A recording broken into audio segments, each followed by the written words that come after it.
All new tonight, West Virginia Republican Governor Jim Justice has his eyes set on 2024 and a possible matchup with Democratic Senator Joe Manchin. It would be nationally watched for a possible seat flip. Yeah, and while the popular governor would have to get through the GOP primary first, he's a favorite to reach a general.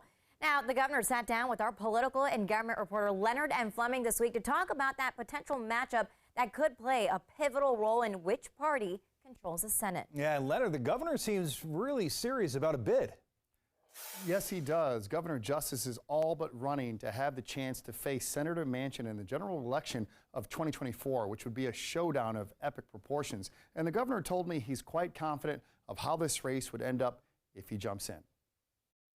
All I am saying to you is one thing, patriot. That's the only reason that I would run for Senate. The only reason in the world, because I truly believe that I can make a difference, and I truly believe my heart is dead in the right spot. Jim Justice, with his disarming drawl and constant eye on his English bulldog baby dog that he woke up during an interview. You gotta wake up. Sounds like he's a candidate for the U.S. Senate in West Virginia in 2024.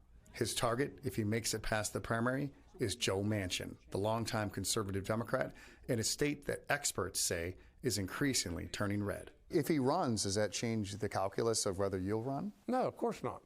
No. I mean, I believe wholeheartedly that tomorrow, if I run and Joe Manchin is running, I'm the senator. You know, I believe that with all in me. It sounds like to me you're running.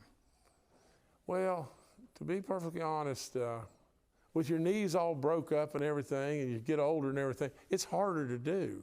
But in this, you know, I do love our people, and I do love America, and I've done a pretty good job at what I'm doing right now. Larry Sabato, the founder and director of the University of Virginia's Center for Politics, says the potential race would have national implications. I would call it highly, highly competitive.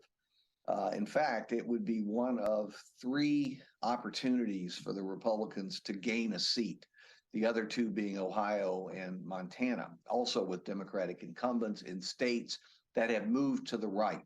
If anything, Joe Manchin has the highest mountain to climb. It's Mount Everest. I'm your governor first and foremost.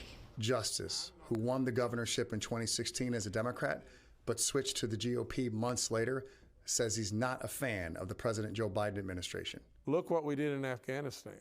Look what we're doing with inflation. Look what we're doing at the border. I really feel like that our government is in semi-danger today. The governor says he doesn't need the adulation. It's about helping the nation. And so from that standpoint, you know, it seems like this is what I ought to do. Governor Justice told me he will have a decision no later than 30 days. Meanwhile, Manchin, who has been a thorn in the side to Democrats for support for some conservative measures, has not revealed his intentions to run for re-election. If the two end up facing each other, it would be one of the most expensive races in the country. Reporting in the studio, Leonard and Fleming, DC News Now, back to you.